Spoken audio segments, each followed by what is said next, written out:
Unbroken, My Journey from Despair to Glory by Katarina Johnson-Thompson, read by Melissa Vaughan, with the prologue and letters read by Katarina Johnson-Thompson.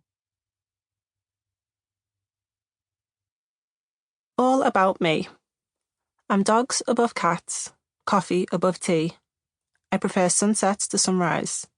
I love sport, breaking down the lyrics to songs, books, and interior design. I prefer flats to heels, wearing black to colour, staying in to going out.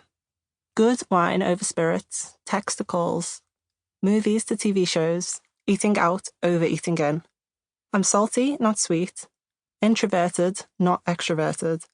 Most of the time, I'm about relaxing, not adventuring. I prefer Kendrick to Drake and baths to showers. I love quoting from films, journaling, and a long, relaxed meal out with the family and friends. I'm jeans over dresses, biscuits over cake, sorry mum, hair down over hair up, and millennial socks over Gen Z. But that's all superficial. Those are all the things that I've said in interviews over the years. Things you can Google and find out if you really want to. This book is the real me. It's my experiences, my triumphs, and my turmoils. It's the me that no camera can ever see. The me inside my head and the reality behind the headlines. From me, Katarina Johnson-Thompson. Prologue. I knew something bad was about to happen. I only had one option.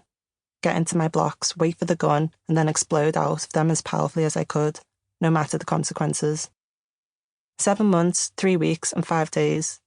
7 months, 3 weeks, and 5 days of pain, sacrifice, and unyielding hard work. After everything I've been through, fighting with my injury, with no time to dwell on frustration or doubt, spending countless hours with a team of incredible people entirely dedicated to helping me get fit enough to compete at the Olympic Games in Tokyo, there was no chance I was going to walk away.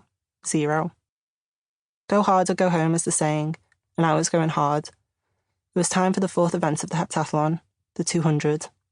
On your marks. Set. Bang! 11 seconds later, I was lying on the track, gripping my right leg to try and stop the searing pain I could feel flooding through my entire body. But there was no way of stemming it. Not on that day in Tokyo, nor during many of the dark months that lay ahead of me. The worst was yet to come. Before 2021, I thought I knew what pain felt like. I thought I knew what it was like to suffer, to feel low, to experience hard times. As it turned out, I knew nothing. In the aftermath of the Tokyo Olympics, I discovered what it really felt like to be completely and utterly broken. Those games were supposed to be my games, the Olympics every athlete dreams of. When your confidence is at its highest, matched only by your form and fitness. 9 months before it was due to start, I was crowned a world outdoor champion for the first time in my career. Having beaten the reigning Olympic champion, Nafi Thiam, by 300 points in Doha, all I needed to do was ride that wave through the winter of 2019 and all the way to Tokyo the following summer. It should have been simple, hard work no doubt, but simple. But then came COVID, which put the whole world on pause and postponed the Tokyo Olympics for an entire year. It was a sliding doors moment for me, one that would change everything. For some athletes, those coming back from an injury or in the very early stages of their career, their delay had a positive impact, giving them an extra 12 months to become a better athlete. For others like me, it was an unmitigated disaster. In December 2020, just as my Olympic preparations were restarting at a training camp on the beautiful French-governed island of Réunion, I ruptured my Achilles tendon on my takeoff leg. The Achilles is a tendon that allows you to move your foot and ankle. It transfers the force needed to help you run faster and jump higher. It's an essential part of the athletic puzzle, especially when you're an athlete whose spring is your superpower. 8 months before the Olympic Games, I lost my superpower. Worse than that, it had somehow become my kryptonite.